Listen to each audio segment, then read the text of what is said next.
Good evening. I'm going to call to order the November 21st, 2022 regular housing and redevelopment meeting.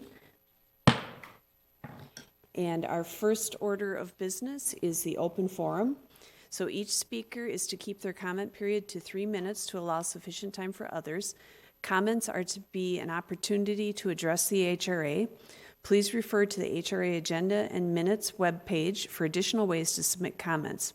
You may also call 612-861-9764 or email ldubois@richfieldmin.gov with questions.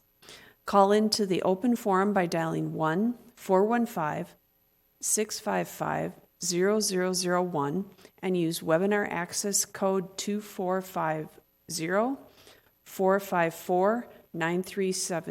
9348 and password 1234. Are there any? Okay, thank you. And there's no one who's signed up to speak here? Oh, there is someone. All right, please approach the podium to speak and tell your name and address, please. You have 3 minutes. Thank you. My name is Ruane Onesirosan, 2421 West 65th Street. Good evening, members of the City of Richfield Housing and Redevelopment Authority. At your last meeting on October 17th, 2022, you approved that a resolution be adopted amending a contract that existed between the property taxpayers of Richfield and of Hennepin County and landowning interests parties located in the states of Delaware, New York City, New York, Austin, Texas, and Austin, Texas. However, throughout,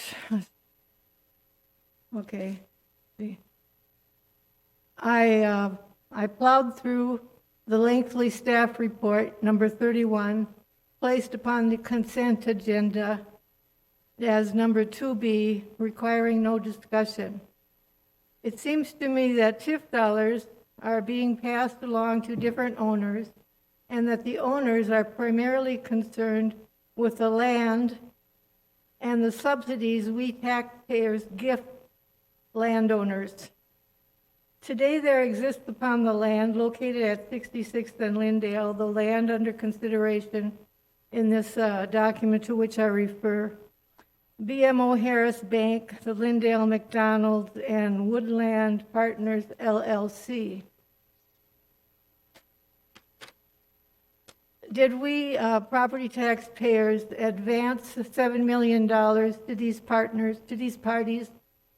What are the specific names and addresses of the limited liability companies who have been involved with the land and building property transfers between 2001 and the present day?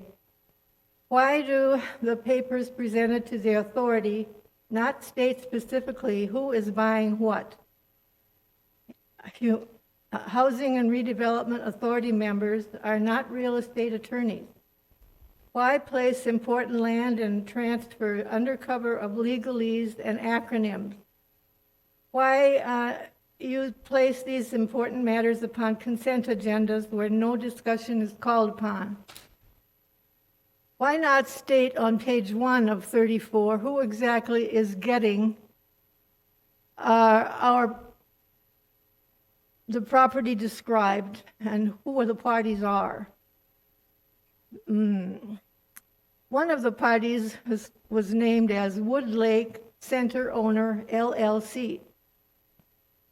My house is owned by two parties, myself and my partner. In official documents, we do not describe the house as the red brick place on the corner, LLC. Placing a 30-page document upon a consent agenda, listing no particulars, waves a very large red flag. Thank you for your attention. Thank you. And then staff, do you have the speaker's contact information so we can get back to her with the information? Yes, I believe we do have that on file. Thank you. All right, thank you. Is there anyone else who wishes to speak? And Assistant Dubois, has anyone else called in?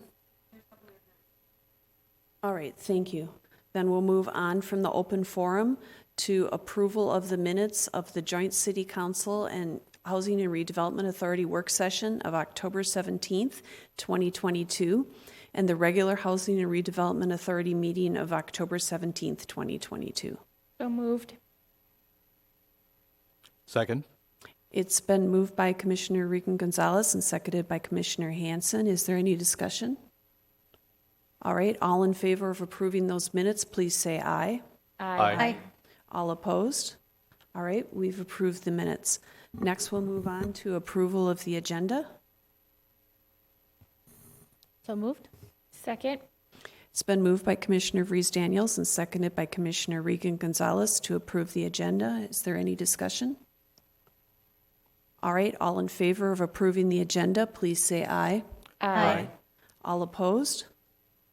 All right, we've approved the agenda. All right, there's nothing on, no consent items tonight, so we'll move right on to resolutions.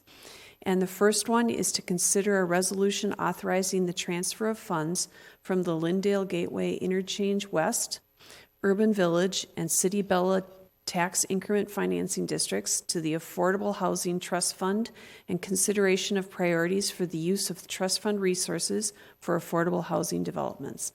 Executive Director Paleman. Thank you, Chair Supple. I'm going to ask Assistant Community Development Director Urban to present the staff report. Chair Supple, members of the HRA, the city created the Affordable Housing Trust Fund in 2020 to construct, preserve, and rehabilitate affordable housing in the community. Since its creation, staff have been seeking revenue sources for the trust fund. In 2021, the state legislature passed special legislation that allows the Housing and Redevelopment Authority to transfer pooled tax increment collected for housing purposes to its trust fund. The tax increment financing management plan, prepared by the HRA's financial consultants and presented to the HRA in September, identified pooled tax increment financing available in 3 TIF districts as eligible to be transferred to the trust fund under that special legislation. These 3 districts are Lindale Gateway Interchange West, Urban Village, and City Bella. Staff has designated $250,000 from each of these districts to transfer to the trust fund at this time. The special legislation allows these funds to be used to make grants, loans, and loan guarantees for the development, rehabilitation, or financing of housing. The 2023 trust fund budget commits $200,000 of these funds to Richfield Flats, an affordable apartment development proposed to be built at 7700 Pillsbury Avenue South. Additional funds can be budgeted in future years for activities such as single-family acquisition and rehabilitation through the Land Trust or other affordable apartment development. In deciding whether or not to fund affordable apartment developments, the HRA may consider the following priorities for the trust fund: housing with 3 and 4 bedroom units, housing with units affordable at 30% of the area median income, housing with accessible units, housing with supportive services, housing with resident rental subsidies, and/or the preservation and rehabilitation of naturally occurring affordable housing. Projects that also improve energy efficiency and/or use trust fund money to leverage other funding will also be strongly considered for trust fund resources. Trust fund awards will only be made to projects that exceed the minimum requirements of the city's inclusionary housing policy or the statutory requirements of a housing TIF district. So tonight we are asking you to authorize the transfer of funds and then also to accept or adopt these priorities for future use of the trust fund monies. If you have any questions, I'm happy to answer. Are there any questions that anyone wishes to ask? Commissioner Vries Daniels? I thought I read this in here, but just wanted to validate. Is there a certain time frame we have to use this money by? Is it to like 2025? We don't have a time frame to use the money that gets transferred to the trust fund. We have until the end of 2026 to transfer monies. Okay, that's, So what we want to do is transfer some now when we have some projects ready to go, and so we have a little bit of cushion. And then when we get to the end of 2026, and even up until that point, we can do more transfers, which we anticipate we likely will. It's the next item that you will hear about, the spending deadline. So it's kind of confusing. But yeah. thank you. Thanks for the clarification. I had a similar question because there was said that if we hadn't spent it by a certain time, we could return it to the original district, but that doesn't mean you have to. That's just a fail-safe? Exactly. Yeah. Okay. Exactly right. It's to clarify that it comes from those 3 different districts. If we put the money back, we have to put it back into those districts. It's a state auditor rule that our attorney wanted to make it clear in the resolution. But from what you said to Commissioner Vreese Daniel's questions, we don't have to return it. Right. That's just the mechanism. We're not going to have trouble spending it in there. So it's unlikely we would. All right. Thank you. Are there other questions? Commissioner Regan Gonzalez? I just have one comment. I'm super excited to be a part of this decision, and I really like the priorities that we have for the trust fund. I think they're right where we need to be, and I'm just excited for this to come in front of us. Other questions or comments? Yeah, I just wanted to comment and that it's nice to see that they exceed the minimum requirements for the inclusionary housing policy. It was really nice to see that added in there. That was tight. All right. Thank you. Other comments? Commissioner Vreese Daniels? Yeah, I'm happy that we're able to do this, and the change in legislature made it possible to expand our reach with this TIF funding is fantastic. So I'm super supportive of this. All right. Any other questions, comments?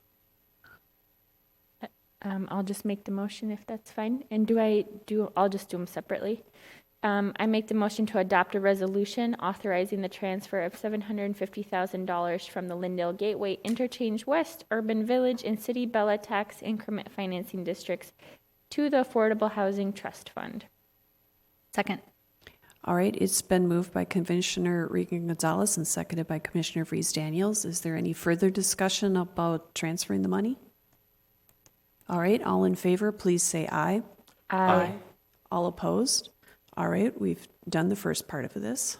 And then I will do the second motion, which is to adopt the priorities for the use of the trust fund resources when assisting affordable housing developments.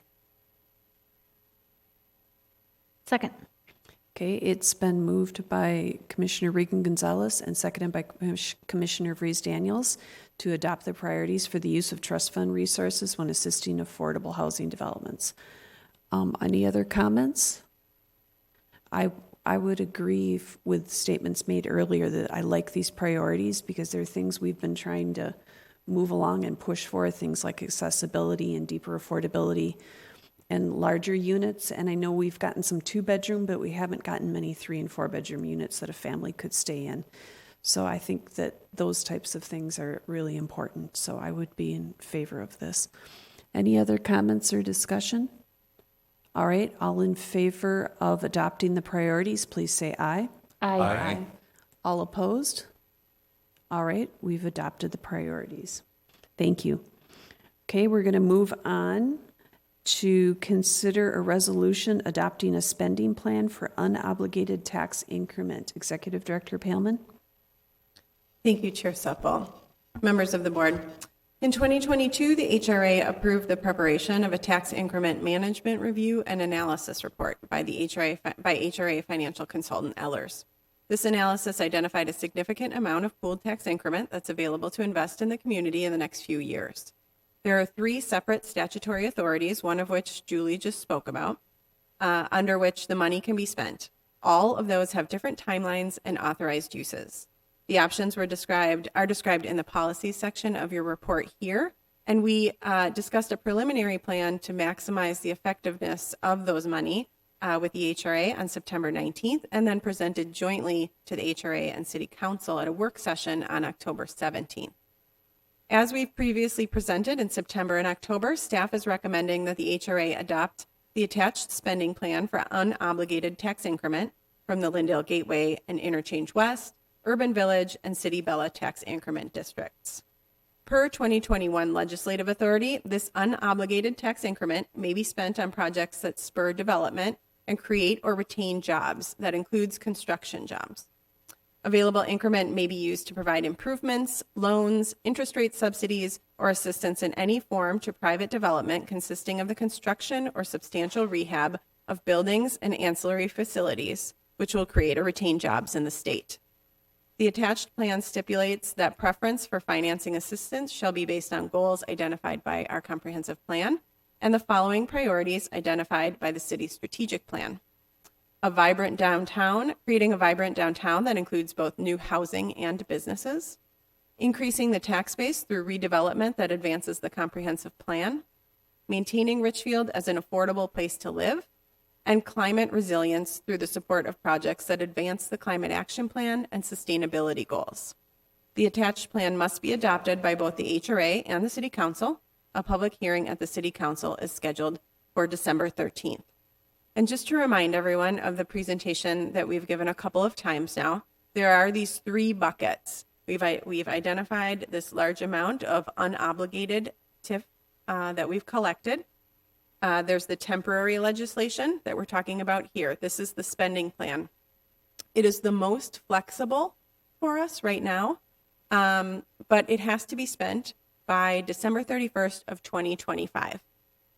It allows us to do things that we normally cannot do with increment, things like helping individual businesses do climate sustainability improvements, things like that, things, more economic development things that we've been looking to do.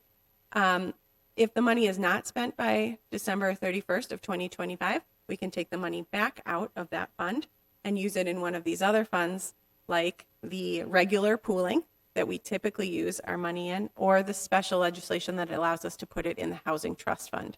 So right now, what we're recommending is that you move the majority of this money into the most flexible account. If it's not spent there, we'll reevaluate and look for other opportunities. It does not mean that you can't use money in this fund directly for affordable housing purposes. You could use it directly out of this fund. That's another option. So if there are questions on that, I know we've gone over this a couple of times, but there are a lot of deadlines and a lot of details. And so I'm happy to answer any questions that you might have. Thank you. Are there questions that anyone would like to ask? Okay, Commissioner Hanson.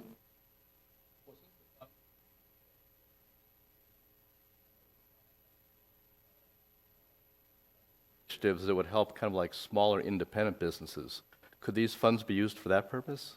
Yes, these funds could be used for that. And our hope, this is kind of getting into an item I'll talk about in the executive director report. In January, we're going to be bringing our findings from our economic development consultant and what we might want some of those programs to look like. And this money could be used to help some of those future programs. Yes. All right, are there other questions? Commissioner Vrees-Daniels? More comment. Thank you for the breakdown and all the different options. It was super clear, so I really appreciate that. All right, other questions, comments?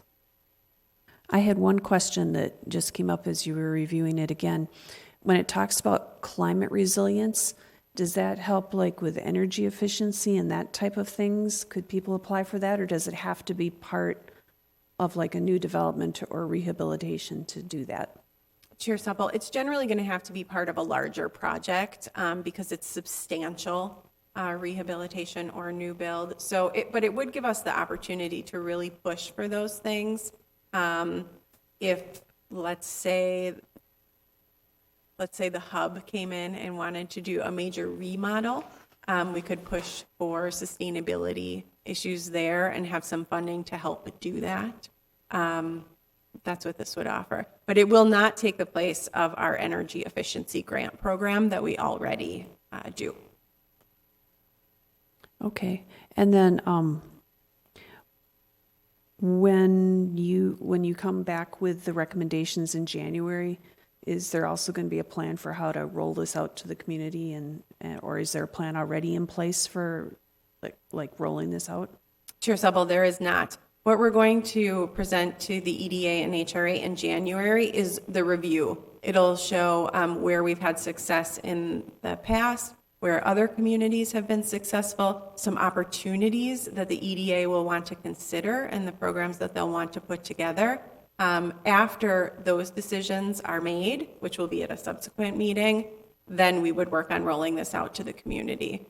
Thus far, when we have talked to businesses, we've let them know that we're anticipating some funding in the near future, but we haven't committed to anything. All right, thank you. Are there any additional questions or comments? Is anyone interested in making the motion? Well, I'll make a motion to approve the attached resolution and spending plan for unobligated tax increment. Second. All right, it's been moved by Commissioner Hanson and seconded by Commissioner Regan Gonzalez. Is there any further discussion or questions? All right, all in favor, please say aye. Aye. All opposed? Thank you, the motion carries. Moving on to item number 4 is consideration of the approval of revisions to the Richfield Rediscovered Lot Sale Program Guidelines and the Richfield Rediscovered Credit Program Guidelines. Executive Director Palman. Thank you. I'm going to ask Housing Specialist Celeste McDermott to present the report.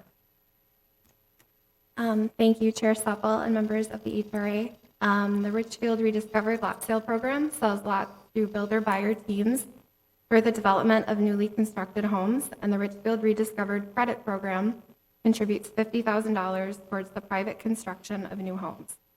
The objective of both programs is to replace smaller, substandard, and blighted homes in Richfield with larger market-rate homes that help to diversify the city's housing stock.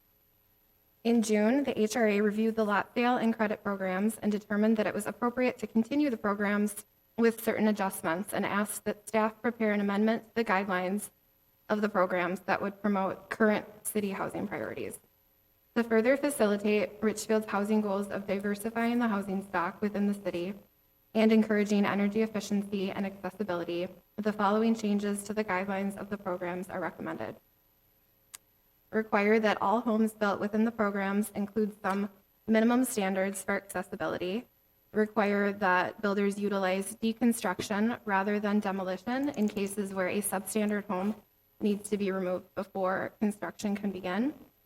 In order to be eligible for either of the programs, all houses must include at least one of the following features: an accessory dwelling unit, full accessibility per the standards of the Minnesota Accessibility Code, Section 1002, sustainability measures that meet the green credit standards and also include either solar panels, geothermal heating, or other additional sustainability features as approved by the HRA, be an owner-occupied duplex, or another unique design that furthers HRA housing goals as approved by the HRA. The revisions also include some minor administrative updates. For the last lot that was listed through the lot sale program in 2021, applicants were required to submit a plan that included an accessory dwelling unit. And earlier this year, that home was successfully completed, including an ADU.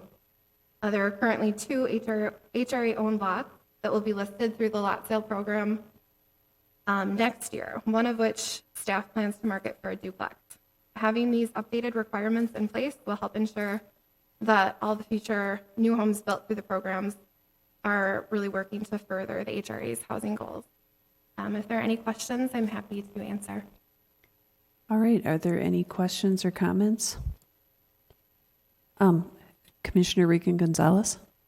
Just similar to my last comment, I'm very excited to see the updates and modifications to kind of fit the needs of tomorrow and look well into the future of how we can modify our programs for things like, multi-generational family opportunities, wealth building opportunities, accessibility opportunities in our diversified housing as it relates to ownership and duplexes as well. So again, just very thankful to see these types of updates because I definitely think it's where we need to be focusing. All right, other questions, comments? Commissioner Vries-Daniels? Yeah, I'll start with a comment. So I really appreciate the changes and the discussion that we've had regarding this. And I think All our feedback was taken in, so I really thank you all for that. I do have, as I was reading this again today, and so I know I apologize, I'm springing some of this on you, but the requirements to have a 3-bedroom, 2-bathroom, 2-car garage, when I think about holistically, like what those requirements are trying to achieve as we look towards what our goals for this program are, and I totally get at the beginning of this program, right, it was all about how do we create move-up housing to keep families and children kind of together so we aren't losing kids out of the school system and be able to have that kind of move-up housing within Richfield. And thinking about our conversation the last couple of months, is that really the goal of this program anymore? And would we ever consider removing those requirements to actually fulfill different goals that we've stated here, like energy and duplexes and kind of a diversity of housing stock, right? So you're not building the 3-bedroom, 2-bath, and I get like that can be many different things, but I think it's just a broader question that I'm having of, is this actually a requirement that we want to keep in here? Did staff want to reply or provide more information, or? So I would mention that Councilmember Hayford O'Leary did bring up the garage requirement, and wondering if that was okay. And again, you're right, this comes from when we first created the program, and it was reacting to what people were looking for, bigger homes, and frustrated with single-car garages in Richfield homes, and wanting to make sure that that we provided more. But it is certainly, up to you if you want to change some of those, if you want to loosen some of those. We talked a little bit before the meeting, as you know, that, the duplexes could be looked at 3 as a whole, right? So it could be smaller. The ADU could be that 3rd bedroom. So it does offer some flexibility, and we can certainly, be aware of that when we administer the program. But really, it's up to you. It's your choice if you would like to, change those. And we can certainly provide more information for a later session if you'd like, on like what is our existing bedroom count. I know we have the numbers. We just have to do a little digging. Yeah. And to be clear, I don't want to hold up the vote on this tonight. I know this is something that we can kind of change into the future. So I'm bringing it up while it's relevant, but that by no means am I requesting that we make this change without diving and talking more about it, but just want to bring it up in the moment. It was helpful to hear the clarification, though, that like on a duplex, it could be 3 bedrooms spread across the whole duplex. Am I correct in what I understood you to say? That's how I would interpret it, as 3 bedrooms per lot, not per home. So, or not per unit, I guess, a better way of thinking about it. So if there was a duplex, it wouldn't be 3 bedrooms up and 3 bedrooms down necessarily. And so like an ADU would be, your main house could be 2 bedrooms, 1 bath, and your ADU could be 1 bedroom, 1 bath, and that would fulfill those requirements as well. Yeah, I would think so. Okay, are there other questions, comments? Commissioner Hanson?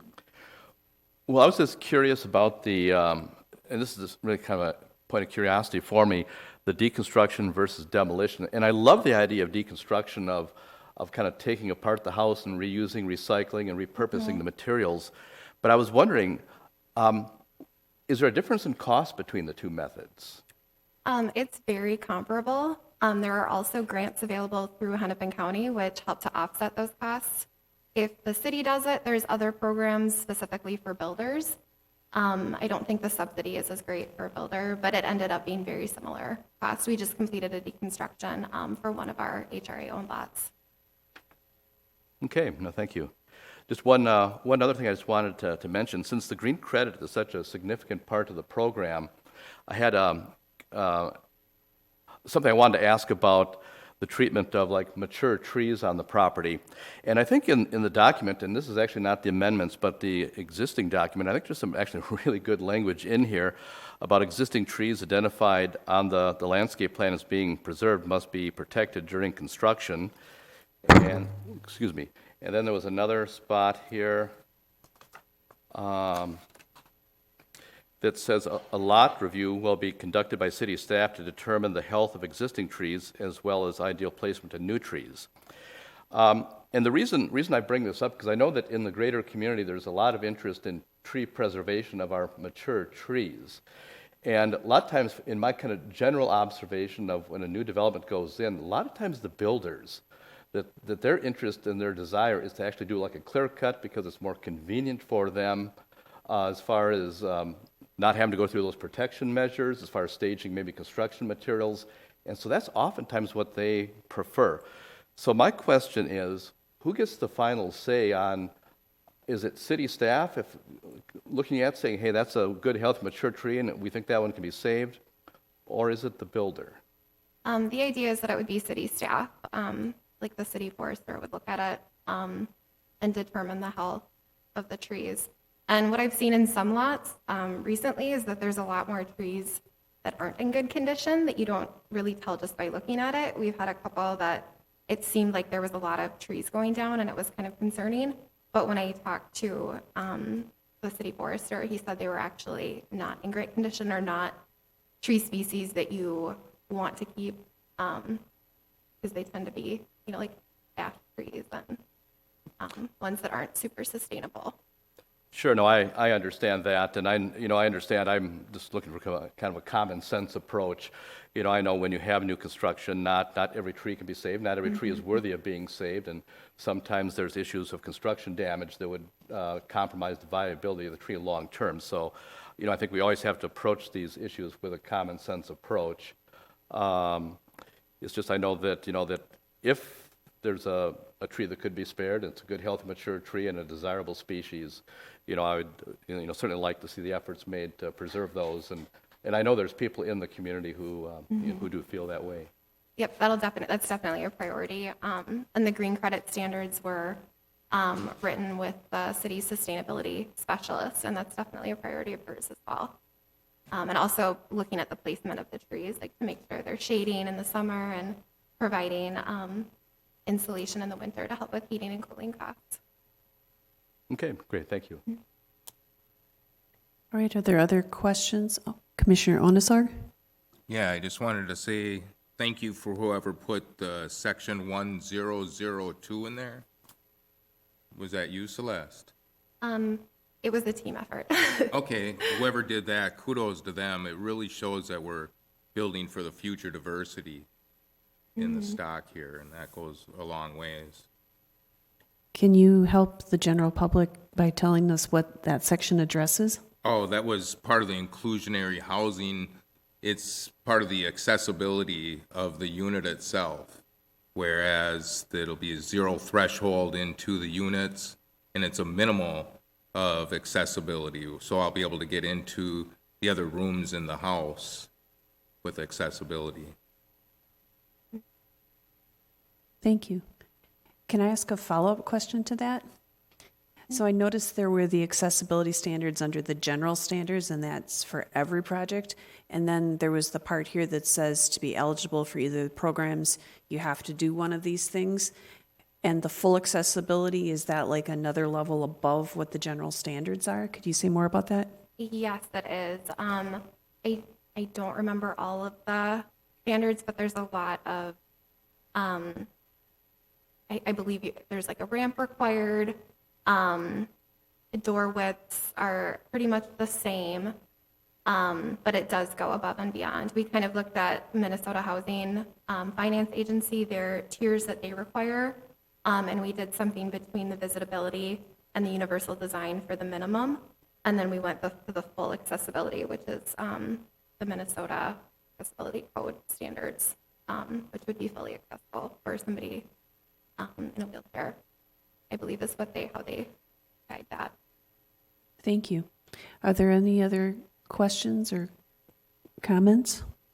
All right, Commissioner Vreese Daniels. Not related to this, but I'm seeing on the screen there's an end meeting warning, so just wanted to mention that. Ooh. Okay. All right, thank you. So if there are no further questions for staff, would someone like to put the motion on the table or on the floor for us to talk about? I'll move the recommended revisions to the Richfield Rediscovered Lot Sale Program Guidelines and to the Richfield Rediscovered Credit Program Guidelines. I'll second. All right. Is there any further discussion? All right. It's been moved by Commissioner Vrees Daniels and seconded by Commissioner Hanson. All in favor, please say aye. Aye. All opposed? All right. We have approved the recommended revisions. To clarify with staff, if there are additional questions or changes for the future that would want to be discussed, it can come back to a future meeting. All right, thank you. Yes, Chair Supple, good. All right, so now we will move on to HRA discussion items. Are there any items that anyone would like to bring up? Sure. Commissioner Onesorg? Yes, I'd like to bring up that we should have the City Council give recognition to the Indigenous Peoples Month from President Biden's statement just recently. All right, thank you. Do you want to have staff pass that on to City Council? Yeah. Okay, so that can be passed on, because the next council meeting is tomorrow night, but there's also going to be another one on December 13th. Okay. Commissioner Regan Gonzalez? I was at this month's Regional Council of Mayors meeting, and Steve Groves from the Commissioner of Deed came and spoke to us and wanted to get input from the mayors on kind of the governor's agenda for equity and advancement, and it's really rooted in embedding equity across everything we do as a state, and then also job growth and job creation. And one of the things that I brought up was the fact that, we can make attempts at the state level to help more people grow businesses, more people get trained, regardless of what the effort is to increase.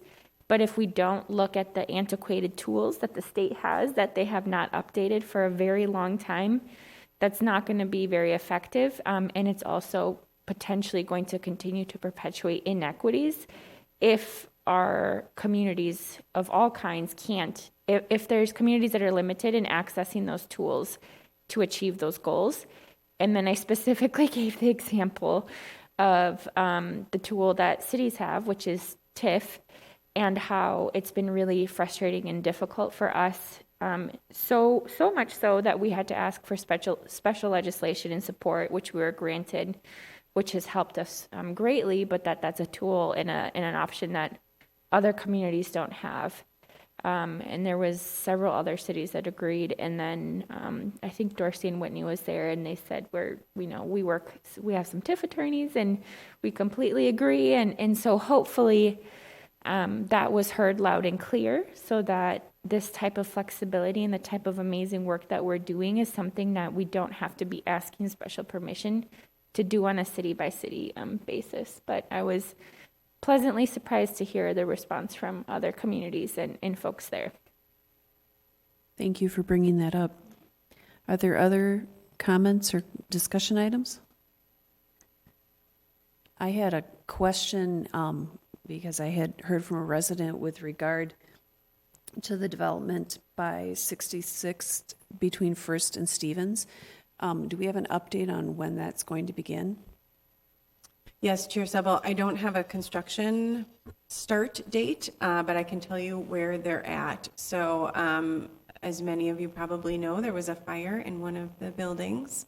That is one of the vacant buildings that's part of that development site about a week ago now. And so the developer is now working on some asbestos remediation that needs to happen before those buildings come down. That work is ongoing now. And demo will be as soon as that is complete. They understand that this is a priority and it needs to happen soon. In terms of construction, they are in for their construction permits. They have received their initial permit review letter and are working on those revisions. Once those come in, it will have to go through another set of reviews from our building inspectors. But they I would anticipate would be under construction in the spring now, with demolition happening, I would guess, in the next month. Thank you. Commissioner Regan Gonzalez? That totally reminded me. Thank you for asking that. I had a question about the site where Local Roots used to be and had heard that the developer will not be going through with their restaurant plans there. So what is the update with that? Sure. Commissioner Regan Gonzalez. Yes, we have heard the same. The developer, we have not talked to that building owner a whole lot recently. We have heard more through prospective tenants than we have through the building owner. But our understanding is that Eric the Red will not be going into that site and that the building is, again, available for lease. We have talked to a number of prospective tenants. We have not heard of anyone yet who has signed. So we continue to send exciting prospective tenants that way in hopes that it will be something as great as Local Roots was. Thank you. Thank you. Are there any other discussion items? All right, then we'll move on to the Executive Director's report. Thank you, Chair Supple. I just have a few announcements tonight.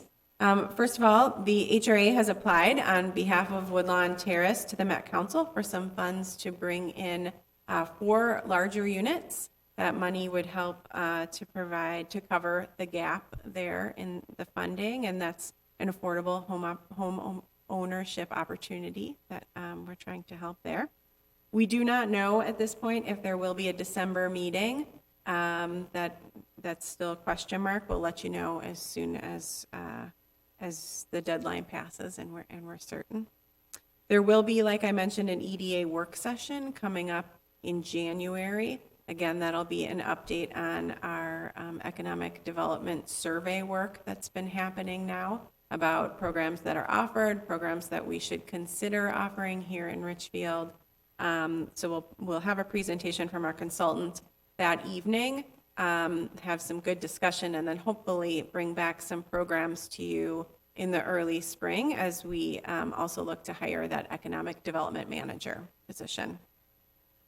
And then finally, I wanted to acknowledge that our longtime HRA accountant, Mert Link, is officially retiring on the 30th of this month.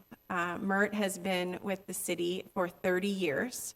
She has been the HRA accountant for 25 of those. She is the only person to have held the HRA accountant position. It is going to be a great loss for us.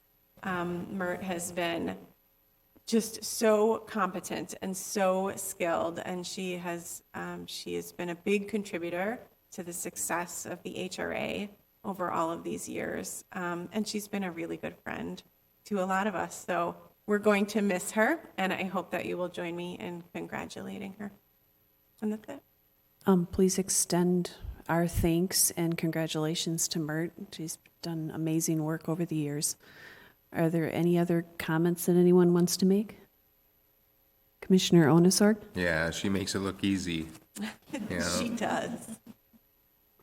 It is not an easy job. All right, Commissioner Regan Gonzalez? Just wanted to echo what the chair said. Please extend our gratitude on behalf of the HRA and on behalf of the whole community. It's just so amazing to see countless employees that have just dedicated so many years of public service to our community of Richfield.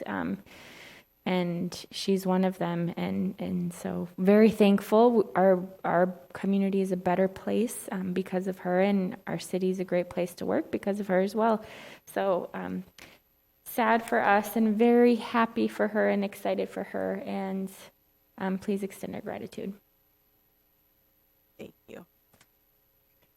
I had one follow-up question. You mentioned the economic development manager position, so the timeline is it'll be posted sometime in the spring? Is that That's accurate? correct. I'm hoping, what would we call that? Early winter, midwinter? I'm hoping the January, February time. All right, thank you. And so when will we know if we have a December meeting or not?